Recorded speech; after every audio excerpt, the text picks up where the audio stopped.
Jed Maley and his 24-year-old wife Sarah of Deerfield, New Hampshire, had been married just a few months when on February 27th, 1995, Jed was forced to face the terrifying reality of till death do us part.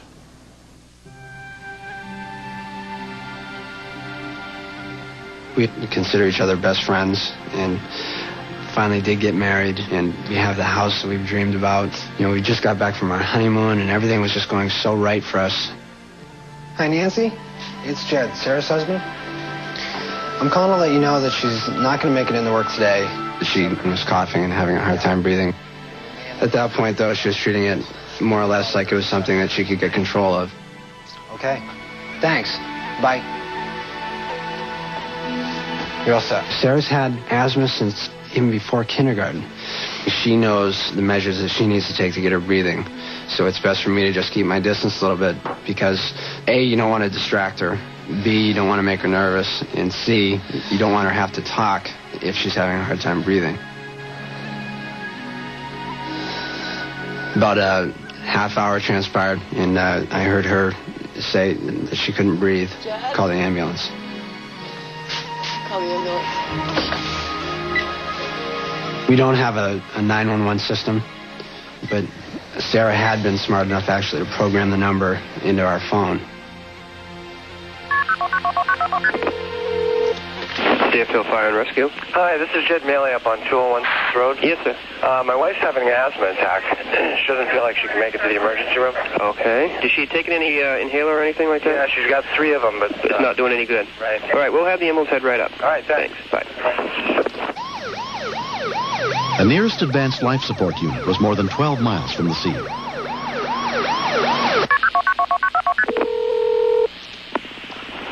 Deerfield Fire and Rescue. 201 Road. She's passed out and she's not breathing. Okay. Where is she right now? She's on the floor. She's on the floor. Okay. You want me to give you instructions on what to do? Yeah, please. Okay. Her lips were deep, deep purple. And that's probably the very first moment that I realized that she might die. Should I start blowing into her nose or something? Okay, this is what I want you to do, all right? I want you to help her breathe, okay? What you got to do is first get her on her back. Okay. Okay, put her on her back first. Yep. Okay. Okay. All right. So what you're going to do is you're going to put your palm of your hand on her forehead and tip her head back. Okay. And lift up the chin with the other hand. Okay. Okay. That should keep the tongue out of the back of her throat. Okay. And when you give her a breath, okay, you got to pinch your nose. Okay. And you're going to give her a breath, you know, put your lips on hers and just blow into her. And hopefully what you want to do is make sure the chest goes up, not the stomach. Okay. Okay, so try that. All right, hold on. I just kept saying over and over again that, you can't leave me now. You can't do this. She's in respiratory arrest. I'm giving directions over the phone right now. Okay, is any air going in? I can't tell. Okay. What you're going to do, when you tip the head back far enough, yeah. Okay, as you breathe into her, you should see either the chest or the stomach rise. Okay, hold on. Okay, try it again.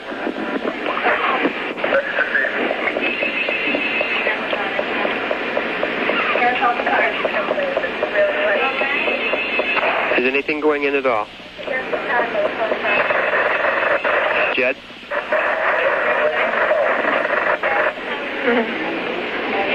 Jed? I mean, she's still making the movements like she's breathing. Okay. Maybe she is getting air. Why don't you listen to yourself? Okay, she is gasping for air, but the problem is she's not getting enough. Say what? She's not getting enough air. Right. So you got to keep doing it, okay? Okay. All right. But try and work with her. Watch her chest go up and down. Okay. Okay. Do a stay on the line with me. Yeah, I will. Okay, honey. I anticipated giving a nice big breath of fresh air and watching her chest rise, but when I blew into her mouth, it was like blowing against her hand. She's dying in front of me. I'm hoping that it's working, but in the back of my mind, I know it's not. Jed? Hello? Hello, Jed? Yeah. Okay, what's going on there now? I hear her wheezing in the background. Yeah, he's got the oxygen on her mouth. Okay, this is a rescue guy there? Yeah, from Deerfield. Okay, the ambulance will be there momentarily, all right? If the rescue's there, then we can hang up the call. He'll take over, okay? All right about that. That's okay, Jed. Don't apologize. All right. All right, bye. Moments later, Raymond ambulance paramedic Pete Malvey arrived. Another paramedic that I work with had recently gone on a very similar call, and his patient ended up expiring. And I have asthma. My wife has asthma. We also are newlyweds, so it became very personal to me. Teeth are really clenched. She was having agonal respirations, which is a condition where it's literally the last gasps of breath before a patient completely stops breathing. No, she's all stuck. All right, ventilator again, Ron. We're gonna have to try nasal. We tried to open her mouth, it wouldn't work. We tried to pass the tube nasally, it wouldn't work. Okay. And if we were unable to establish an airway, the patient's possibility of survival was 0. It's not going in either. The last-ditch attempt was to use my hands to displace the jaw, and that would allow me to try and get a laryngoscope in so I could see where the tube needed to be placed. All right, tube. This is terrible to say, but been married 3 months, and we still have very recent memories of our honeymoon. And now the memories that are going through my mind is, am I going to have to plan a funeral? How's it sound? Erickson. Both? Good. Okay, we're in. Good.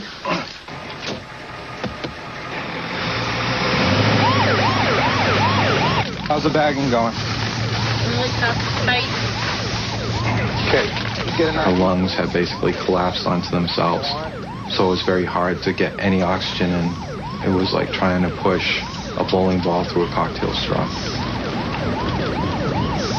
We knew she needed everything that we could give her. We gave epinephrine through the IV, and usually you see some sort of a minimal change in the patient's status, and there was absolutely none. Okay, watch your hands sharp.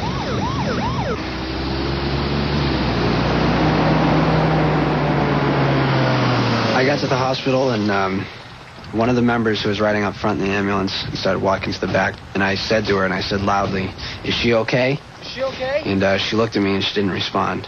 And I mean, she was dead. I was just about sure at that point. And they opened the doors and she was sitting up. Her eyes were open. She was holding her own oxygen mask, and she looked better than I think she ever has in her entire life. It had gone from the worst day to the best day of my life in a matter of minutes.